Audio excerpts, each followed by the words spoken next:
오늘은 열왕기하 강의 28번째 시간입니다. 감정에 이끌리지 말고 말씀에 이끌리는 삶을 살자, 그런 주제로 말씀을 전하겠습니다. 감정에 이끌리지 말고 말씀에 이끌리는 삶을 살라. 저 감정 막 화도 나고 막 그러잖아요. 우리 마음속에 막 화가 나면 어때요? 막 복수하고 싶고 막 이런 마음이 생기죠. 감정에 휘둘르면은 하나님 말씀에 순종할 수가 없습니다. 그래서 감정에 이끌리지 말고 항상 말씀에 이끌리는 삶을 사시는 여러분 되길 주의 이름으로 축복합니다. 오늘은 유다 왕 아마샤에 대한 이야기를 공부하겠습니다. 유다 왕 아마샤. 자, 유다 왕 아마샤는 좀 불행한 왕이었어요. 왕이 될 때. 왜 불행한 왕이었느냐 하면은 자기 아버지를 죽인 자들에 의해서 왕이 됐기 때문에. 자기 아버지를 죽이고 자기를 왕으로 세웠어요. 그러니까 자기가 왕이 된 다음에 신하들이 누구예요? 자기 아버지를 죽인 사람들이에요. 그냥 상당히 인간적으로는 불행한 그런 사람이죠. 자, 오늘 이 말씀에 보면은 북이스라엘의 왕 요아스 2년에 이 남유다에는 아마샤가 왕이 됐다, 그렇게 말을 합니다. 1절 2절만 한번 다시 읽어보겠습니다. 시작.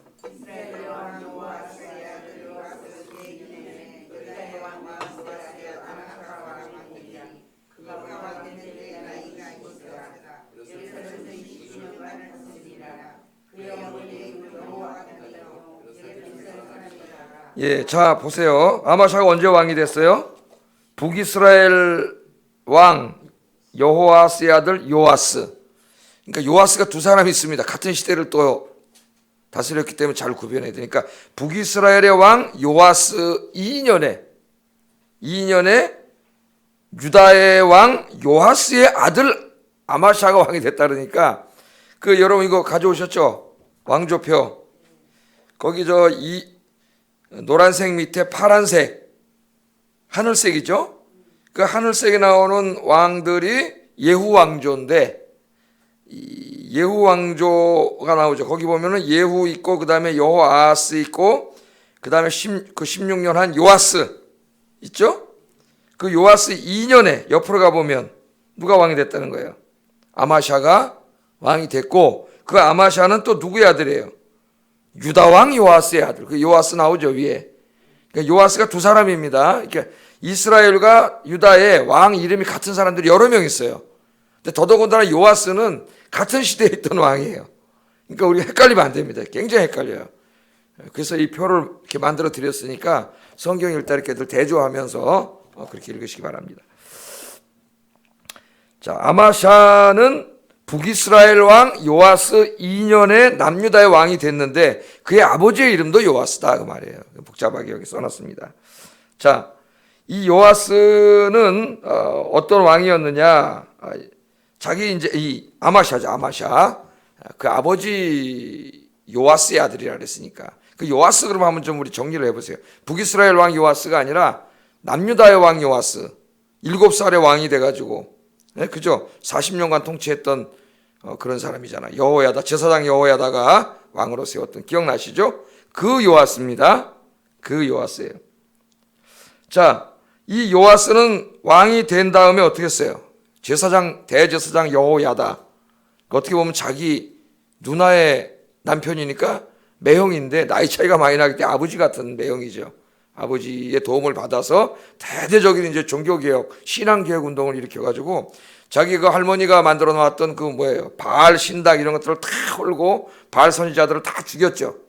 그리고 아달랴 통치 7년 동안에 다 무너지고 막 거미줄 생기고 막 이렇게 무너졌던 하나님의 성전을 헌금을 걷어가지고 어떻게 했어요? 다 대대적으로 새롭게 수리하고 거의 새로 짓다시피 성전을 다 졌죠, 요아스가.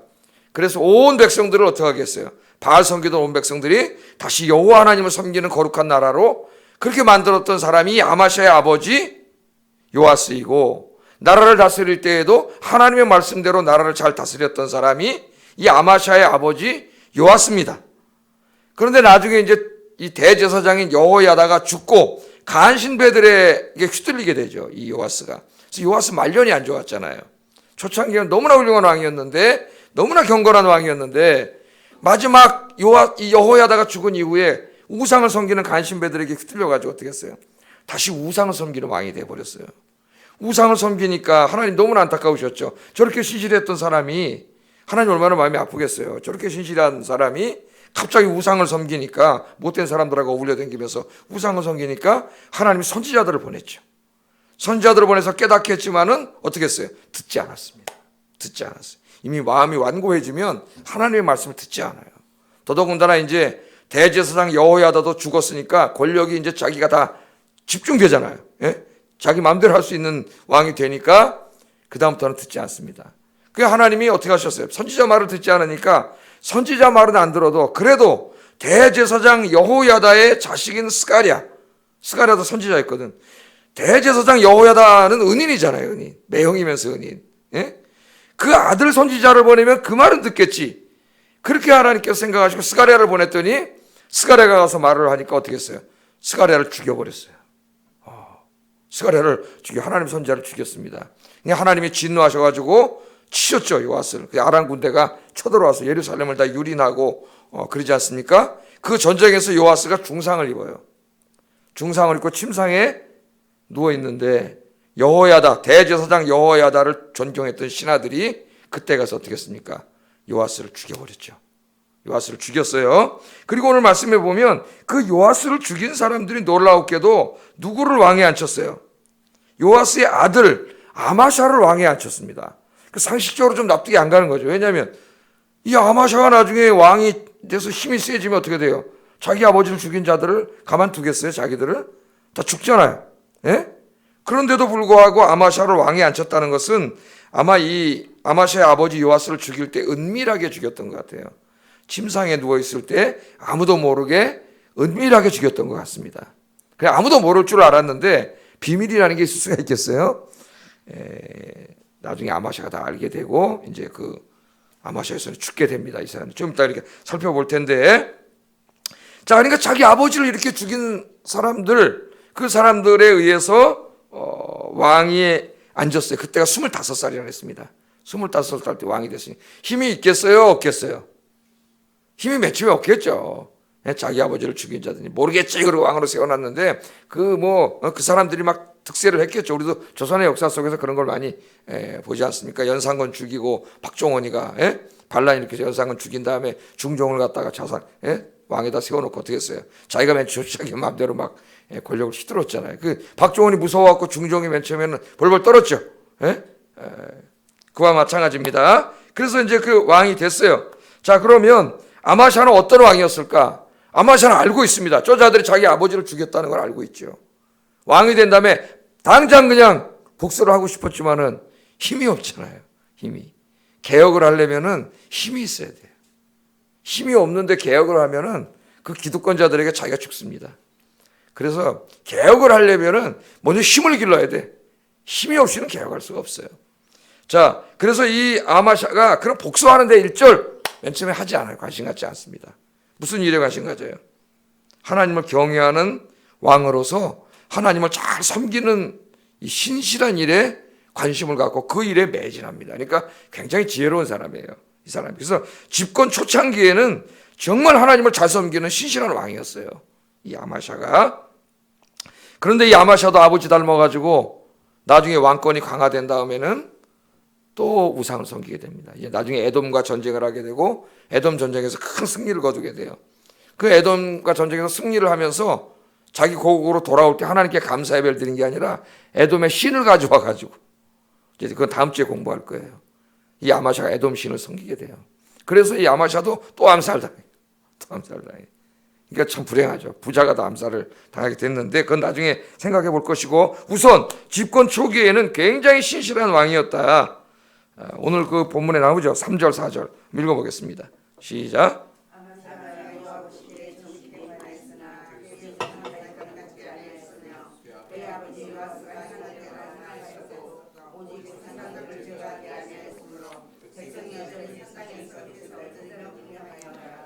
예, 이 아마샤는 집권 초기에 여호와 보시기에 정직하게 행했다. 그렇게 열왕기 저자는 평가합니다.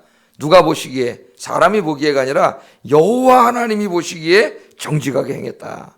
그 말은 여호와 하나님의 말씀대로 자기 나라를 통치했다 그 말이에요. 그러니까 하나님 앞에 정직한 거죠. 우리가 하나님 앞에 정직하게 사는 게 뭐예요? 하나님의 말씀대로 사는 거예요. 그러니까 하나님의 말씀대로 왕이 되면은 자기 마음대로 하고 싶잖아요. 인간은 힘이 생기면 힘을 사용하고 싶습니다. 그래서 절대 권력은 반드시 타락하게 돼 있어요. 그래서 절대 권력은 있으면 안 됩니다. 그 권력에는 항상 권력을 견제할 수 있는 안전장치가 있어요. 그렇지 않으면 권력이 타락을 해요. 타락을. 예? 자, 그냥 아마샤는 이 집권 초기에 자기 마음대로 하지 않고 늘 자기를 통제하는 게 있었어요. 그게 뭐냐면은 하나님의 말씀이에요. 하나님의 말씀. 그러니까 여러분들도 하나님의 말씀에 통제를 받는 여러분 되시기를 주의 이름으로 축복합니다. 내 욕망에 이끌려 살지 말고, 욕심에 이끌려 살지 말고, 내 마음대로 살지 말고 하나님의 말씀에 이끌려 살아야 돼요. 말씀이 나를 통제해야 돼. 내가 막 어떻게 살려고 그러다가도 하나님 말씀 오늘같이 이렇게 묵상하다가 이 말씀 듣다가 이렇게 하면 안 되지. 누가 날 통제하는 거예요? 말씀이 통제하는 거죠. 하나님의 말씀에 통제를 받아야 되는데 왕뿐만 아니라 오늘 이 시대 목사들도 어떻게 해야 돼요? 다 자기 마음대로 하면 안 되고 누구의 통제를 받아야 돼? 하나님의 말씀의 통제를 받아야 됩니다. 자, 그래서 하나님의 말씀대로 자기 나라를 잘 다스렸고 아버지가 행한 대로 행했다 그랬어요. 요아스가 자기 집권 초창기에 다 이 바알 신당을 다 허물고 다 그랬는데 나중에 지 아버지가 어떻게 했어요? 요아스가 말년에 타락해가지고 아세라와 우상을 섬겼다 그랬어요. 우리 이미 공부한 대로. 이 아마샤가 왕이 된 다음에 자기 아버지가 세워놓은 아세라 상을 어떻게 다 헐어버리고 온 백성들이 여호와 하나님을 섬기게 했습니다. 이 여호와 하나님 보시기에 정직히 행했다 그렇게 나옵니다. 여러분의 마음에도 오늘 이 아마샤처럼 하나님 한 분만을 사랑하고 경외하는 마음이 가득하기를 주의 이름으로 축복합니다. 하나님을 경외하는데 방해가 되는 것들을, 하나님 예배하는데 방해가 되는 것들, 하나님을 섬기는데 방해가 되는 것들을 다 헐어버렸다는 거예요. 다 헐어버리고 온 백성이 하나님을 섬기게 했습니다. 자, 이렇게 열왕기 저자가 아마샤를 칭찬을 하고 있는데 칭찬을 하면서도 좀 아쉬운 점을 이야기하고 있어요. 아쉬운 점. 칭찬은 하는데 그래서 저 정도면 잘했다. 칭찬을 하지만 하나님이 좀 아쉬운 점이 있어요. 그게 뭐냐면은 이 오늘 말씀에 보면은 누구처럼 행하지 않았다래요. 다윗처럼 행하지는 않았다래요. 다윗처럼 행하지는 않았다 그렇게 써놨는데요.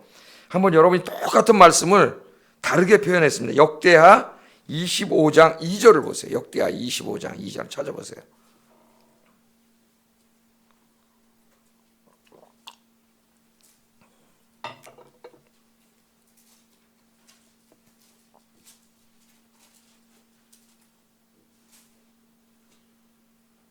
자, 읽어보겠습니다. 시작. 온전한 마음으로 행하지 아니하였더라. 그거 좀 바뀌었죠. 역대하 기자는 온전한 마음으로 행하지 아니하였다. 그렇게. 그러니까 이제 그 대표적인 게 산당을 헐지 않은 거라고 뒤에 나와요. 산당까지 다 헐어서 전국에 있는 산당을 다 헐어가지고 미신을 다 척결했어야 되는데 그것까지는 하지 않고 아마 자기의 그 수도인 예루살렘 성 안 정도만 한 것 같아요. 철저하게 다 전국을 하지 않고. 그러니까 이제 그런 것도 여기 온전하지 않은 것에 들어가지만 뭔가 그래도 하나님을 위해서 하려고 노력하고 우상들도 부시고 그랬지만 하나님 보시기에는 좀 뭔가 부족한, 요새 그런 걸 뭐라 그럽니까? 2% 부족하다 그러잖아요. 그죠? 그 말이 딱 그 적당하잖아요. 뭔가 저분이 좀 괜찮은 것 같은데 조금 그 부족한 게 있어가지고 항상 좀 아쉬운 게 있어요. 그 목회자 올 때도 그렇죠. 저분은 참 좋은데 조금만 아니면 참 좋겠는데 이런 게 있단 말이에요. 그것까지 없으면 얼마나 좋을까요? 근데 하나님은 그거를 원하시는 것 같아요. 온전하게 하나님 섬기는 거를. 그래서 온전한 마음으로 행하지 아니하였다고 이렇게 기록했고 열왕기 저자는 그거를 좀 바꿨어요. 뭐라 바꿨어요? 다윗처럼 행하지 않았다. 그러면 결국 온전하게 행한 사람이 누구라는 겁니까? 다윗이라는 거죠. 다윗. 근데 우리가 잘 알고 있듯이 다윗이 100% 죄 한 번도 안 짓고 하나님 섬긴 건 아니에요. 우리가 잘 알고 있잖아요. 밧세바 사건도 있고 나중에 인구조사한 사건도 있고 이 두 가지 사건이 크게 하나님 앞에 혼났죠. 다윗이. 그러니까 하나님이 인간을 평가할 때 제가 항상 얘기하지만 전체적으로 평가를 하세요. 전체적으로. 인간은 연약합니다. 저 사람이 한평생 동안 어떻게 살았는가. 한두 번 죄 안 짓는 사람이 어디 있겠어요. 물론 그 죄도 안 지면 좋겠지만 나 다윗은 하나님 보실 때에 그 인생이 정직하게 온전하게 행한 사람이었어요. 온전하게. 그래서 다윗을 보고 하나님은 내 마음에 가장 합한 자라 그랬죠. 다윗은 내 마음에 가장 합한 자라 그랬고, 사도행전 우리가 13장인가 읽어보면 그 다윗에 대해서 이야기하면서 뭐라 그래요? 하나님이 다윗의 장막을 그리워하고 있다래. 다윗의 장막. 아니 솔로몬이 지금 그 아름다운 성전을 그리워하시는 게 아니라 다윗의 장막은 뭡니까 여러분? 다윗 시대는 성전이 없었어요. 그냥 텐트야, 텐트입니다. 그런데 하나님은 그 화려한 성전을 그리워하지 않고 다윗의 텐트를 그리워하셨어요. 왜? 뭐 때문에 그러셨을까? 하나님 그 건물이나 뭐 화려한 이런 걸 하나님이 보시는 게 아니라 그 안에서 예배드리는 자의 마음을 보는 것이죠. 그런데 다윗만큼 그렇게 진실하게 열정적으로 하나님을 예배하고 찬송한 사람이 없는 거예요. 그러니까 하나님은 마지막 때에 정말 이 새롭게 교회를 세우셔서 이 교회가 이제 이렇게 존재하는데 누구를 원하세요? 다윗과 같은 예배자를 원하시는 거예요. 다윗과 같이 하나님을 사랑하는 사람, 다윗과 같이 열정적으로 찬송하고 예배하는 사람, 다윗과 같이 여호와 앞에 말씀으로 온전하게 사는 사람, 하나님은 그런 사람, 하나님의 마음에 합한 사람, 그런 사람을 찾는다는 거예요. 그래서 하나님이 표준으로 내세우는 사람이 다윗입니다. 다윗. 다윗이 기준이에요. 야, 저 사람도 괜찮은데 다윗만큼은 못했다 그런 거 아닙니까? 다윗만큼. 그래서 오늘 이 새벽에 기도하시는 여러분은 이제 오늘부터 주님 나라 갈 때까지 하나님 내가 다윗처럼 살겠습니다. 그렇게 다윗을 한번 여러분 모델로 세워놓고 오늘부터 열심히 주님 사랑하시고 신앙생활 열심히 하시는 여러분 되기를 주의 이름으로 축복합니다. 자, 이렇게 아마샤가 이제 초창기에 이렇게 이제 열심히 하나님을 섬겼죠. 자기 아버지를 암살한 사람들이 권력을 장악하고 있는데 복수하지 않고 하나님을 열심히 섬겼어요. 그러나 시간이 지나면서 점점 어떻게 돼요? 시간이 지나면서 왕권은 강화되게 돼 있잖아요. 왕권이 점점 강화되기 시작했습니다. 그러자 이제 힘이 생겼어요. 그때에 이 자기 아버지를 죽인 자들을 색출하기 시작합니다. 그래서 죽입니다. 그게 5절에 나오죠. 5절 한번 읽어보겠습니다. 시작.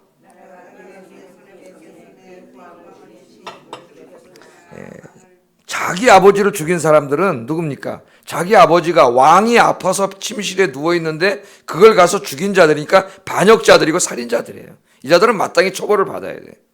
그래서 이제 참았죠. 맨 처음에는. 왜? 맨 처음에 자기가 하려다 힘도 없는데 저 사람들한테 오히려 자기가 죽어요. 개혁을 하려면 뭐가 있어야 된다 그랬어요? 힘이 있어야 된다 그랬잖아요. 힘이. 그래서 어설픈 개혁을 하려고 그러면 자기가 죽는다 그랬죠. 뭘 먼저 키우라고요? 힘을 키워야 돼요. 힘을. 자, 그래서 힘이 생긴 다음에 부왕의 신복들을 죽이며 아버지 원수를 갚는 거죠. 그래서 부왕의 신복들을 자기 아버지를 죽인 사람들을 다 죽였어요. 우리나라도 이제 이런 비슷한 왕이 있죠. 자기 아버지를 죽인 자들에 의해서 왕이 된 사람이 정조대왕이지. 정조대왕. 사도세자. 죽인 그 노론의 손에 의해서 자기가 왕이 되잖아요. 그러니까 맨 처음에 무슨 힘이 있어요? 정조는 하여튼 왕이 돼서도 암살을 당하려고 암살해서 죽이려고 뭐 수도 없이 암살당했었죠. 근데 살아났죠. 정조가. 참 대단한 거예요. 그래서 정조가 뭐 군권 뭐 이런 게 다 누구한테 있어요? 밑에 신하들한테 노론이 다 잡고 있어요. 군대도. 힘이 없으니까는 역사 얘기해 주면 안 되나 새벽에.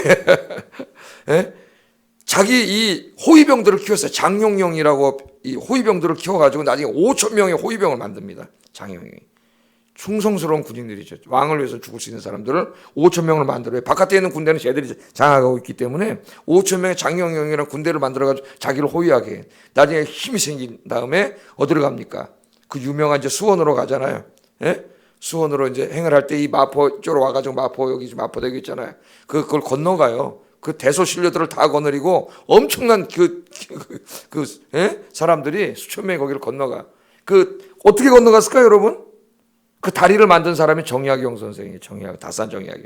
어떻게 만들었느냐? 중국 고사를 연구하다가 발견을 했어요. 그래서 나룻배들을 모아가지고 나룻배들을 옆으로 쫙 뭐가 돼요? 다리가 되잖아요. 쫙 거기다 위에다 나무를 갖다 얹히면 지금도 공병들이 다리를 가설할 때 그 방법을 합니다. 그러니까 정약용이 얼마나 천재인가를 우리가 알 수 있죠. 그 다리를 만들고 그걸 건너가서 수원까지 가는 거죠. 수원까지 가서 돌아오다가 자기 아버지 묘소에 갑니다. 이 정조가. 이때까지는 자기를 사도세자의 아들이라 한 번도 말해본 적이 없어요. 왜? 사도세자는 역적으로 죽었기 때문에 역적의 아들은 왕이 될 수가 없어요. 그래서 다른 사람에게 형의 이름을 입적을 해가지고 왕이 됐잖아요. 예? 근데 거기는 자기 아버지 거기 딱 가서 대소 신료들 자기 아버지를 죽인 자들이 딱 있는데 거기에서 정조가 뭐라 그럽니까? 나는 사도세자의 아들이다. 그 말 할 수가 없어. 왜 그 말을 하면 그 노론을 다 부정하는 것이고 역적이잖아요. 자기 아버지가. 난 사도세자의 아들이다. 그래 어쩔래? 그러는 거예요. 왜? 누가 있어요? 5천 명의 충성스러운 장경 군대들이 딱 지켜들어 까불면 죽는다는 거죠. 힘이 생기니까 거기서 이제 개혁을 하잖아요. 그러니까 오늘 그런 걸로 생각해 보면은 우리가 성경 이야기지만 좀 더 실감나게 우리가 한번 좀 생각해 볼 필요가 있다는 거예요. 아마샤가 그런 거죠. 아버지들을 죽인 자들에 의해서 왕이 돼서 맨 처음에 힘이 없었기 때문에 하나님을 섬기는 일에 집중했죠. 좋은 일하고 나라를 강하게 만들고 건강한 나라, 하나님을 섬기는 거룩한 나라를 만드는 일에 열심을 내니까 하나님이 왕권을 강화시켜주고 강하게 힘이 생겼을 때에 그때 모르는 줄 알았는데 왕이 다 색출해가지고 어떻게 했어요? 다 죽였습니다. 그런데 이 아마샤가 훌륭한 점이 여기 있어요. 여기 있습니다. 자, 반역자들을 죽일 때 보통 반역자들을 죽이면 고대 사회에 우리나라도 그랬지만 어떻게 합니까? 삼족을 멸하죠. 삼족을. 왜? 그 아버지만 죽여놓으면 자식이 나중에 원수가 돼서 또 반역을 일으킨다고. 그러니까 삼족을 멸하는 거예요.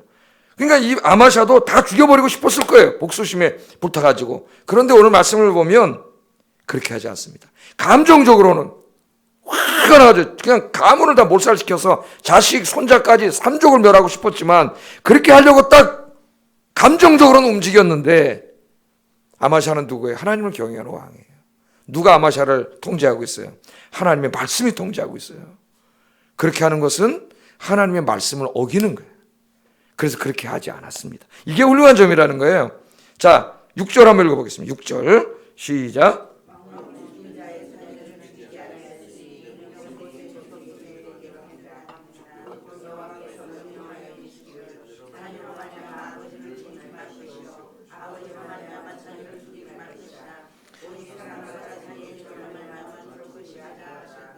아멘. 이 말씀에 있잖아요. 왕을 죽인 자의 자녀들은 죽이지 않았다는 것을 강조하고 있어요. 죽이고 싶었을 겁니다. 계속 끌어왔잖아요. 눈앞에 와서 맨날 있는데 저놈들이 우리 아버지 죽인 놈들인데 내가 이제 힘만 세면 가만두지 않겠다 이러고 힘이 세서 죽이는데 그 자식 손자까지 완전히 다 죽이고 싶은 게 그게 감정이죠. 제가 아까 제목이 뭐예요? 감정에 이끌리지 말고 말씀에 이끌리는 삶을 살아야 된다 그랬죠. 감정은 그겁니다. 우리도 막 화나면 막 욕이 나가고 화가 나고 막 복수하고 싶고 이런 마음이 막 생기잖아요. 그때 우리를 통제하는 게 누구예요? 하나님이시죠. 하나님 말씀. 그렇게 하면 안 된다. 예? 네가 목사냐? 저에게 하나님 그렇죠.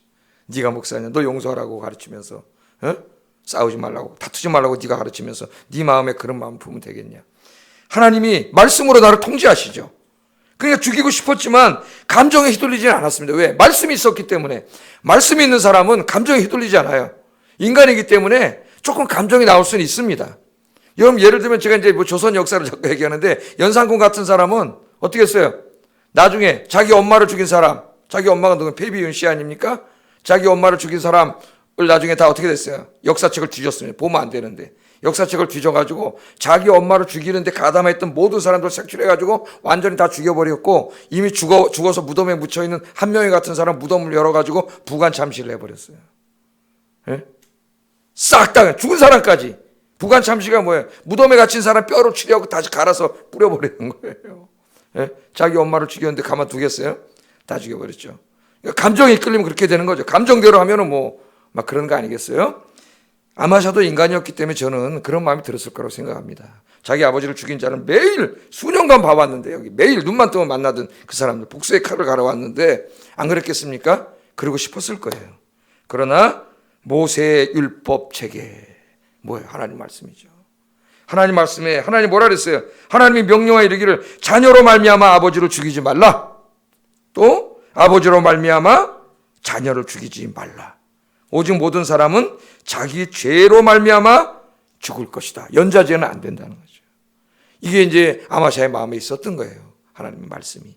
그래서 자기의 감정을 하나님 앞에 내려놓고 아마샤는 하나님의 말씀에 순종해서 왕을 죽인 반역자들, 살인자들만 색출해서 죽였다. 그 자식들은 죽이지 않았다. 칭찬이에요? 아니에요. 칭찬하신 거죠. 하나님께서. 우리에게 뭘 말씀하는 거예요? 우리도 그렇게 살아야 된다. 그렇게 살아야 된다.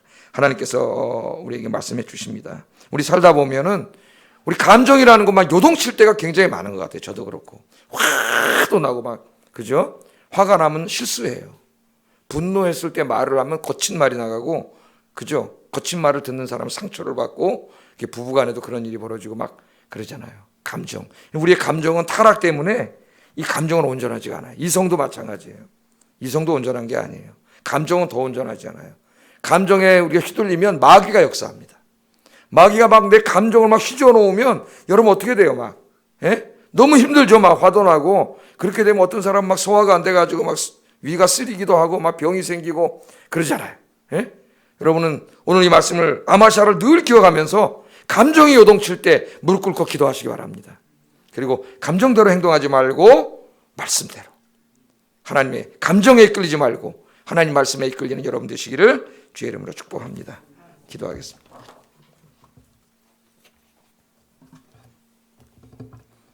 우리 두 가지 기도하겠습니다.